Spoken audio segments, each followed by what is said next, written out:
Hello दोस्तों, स्वागत है आपका हमारे चैनल पीआर स्टोरी पर।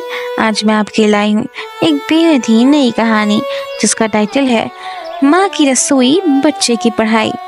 किचन के चूल्हे जल रहे थे, गैस की सीटी बज रही थी और कोने में बैठा एक बच्चा पढ़ाई कर रहा था। यह कोई आम दृश्य नहीं था, यह उस संघर्ष की कहानी थी जहाँ एक माँ की रसोई उसके बच्चे की लाइब्रेरी थी। ये कहानी है आरव और उसकी माँ की। सुनीता एक अकेली माँ थी जिसने अपने पिता का निधन के बाद हार नहीं मानी, न हिम्मत तोड़ी। वो रोज सुबह 5 बजे उठती, स्कूल से बच्चों के लिए टिफिन बनाती और फिर मोहल्ले में काम करने जाती। आरव उसकी गोद में खेला था, अब उसकी गोद की छांव में वो पढ़ाई करता। सुनीता के पास पैसे नहीं थे आरव को कोचिंग भेजने के लिए, तो उसने अपने रसोई से ही आरव की क्लासरूम बना दिया। और जब वो सब्जी काटती तो कहती, बेटा टमाटर के दाम में से आलू के दाम घटा दो, बताओ कितने बचे। जब वो अंगूठा समझता तो बोलती, देखो बेटा, जैसे आटे में पानी मिलाकर रोटी बनाते हैं वैसे ही ज्ञान में मेहनत को मिलाओ, तभी सफलता मिलेगी।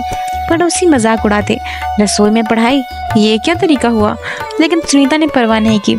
उसको विश्वास था कि बेटा अगर मेहनती हो तो माँ की ममता साथ हो जाती है और भगवान तो कभी भी हार मान जाते हैं जब संघर्ष सच्चा हो तो।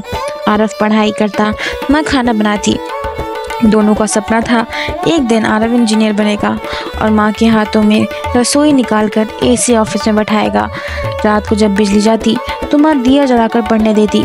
कभी गैस खत्म होती तो कभी लकड़ी के चूल्हे पर खाना बनता, तो कभी खुद भूखे सो जाती। लेकिन आरव की किताबें हमेशा नहीं होती। एक दिन आरव के स्कूल में ट्रॉफी लेकर आया, कहता है, मैं मैथ्स में पूरे स्कूल में पहले नंबर पे आया हूँ। सुनीता की आंखें भर आई।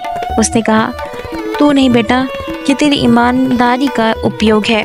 समय बीता, आरव ने स्कॉलरशिप के लिए परीक्षा दी। रिजल्ट आया, उसे देश में सबसे बड़ी इंजीनियरिंग यूनिवर्सिटी में दाखिला मिल गया। सबसे पहले उसने माँ को फ़ोन किया, माँ तुम्हारी रसोई जीत गई। माँ चुप थी। उसकी रसोई में अब पहले से ही दाल पक रही थी, लेकिन अब उसकी आंखों में तृप्ति की और खुशबू की भूख थी। आज आरव को फाइनली एक सफल इंजीनियर बन गया है। हर साल मदर्स डे पे वो अपने ऑफिस में मॉम्स किचन वॉल पर बनवाता है, जहाँ पर हर कर्मचारी अपनी माँ की एक कहानी लिखता है। वो कहता है, अगर मेरी माँ की रसोई नहीं होती तो शायद आज मैं इस कुर्सी पर नहीं होता। इस कहानी से हमें यह सीख मिलती है दोस्तों कि माँ की रसोई सिर्फ खाना बनाने के लिए नहीं होती, वह बच्चों के भविष्य को भी बनाती है। अगर माँ साथ हो तो किसी भी क्लासरूम की जरूरत नहीं होती। कभी रसोई को छोटा मत समझो, वहीं से बड़े सपने तैयार होते हैं दोस्तों ये थी आज की कहानी। मिलते हैं ऐसी किसी नए वीडियो के साथ। देखने के लिए बहुत बहुत धन्यवाद।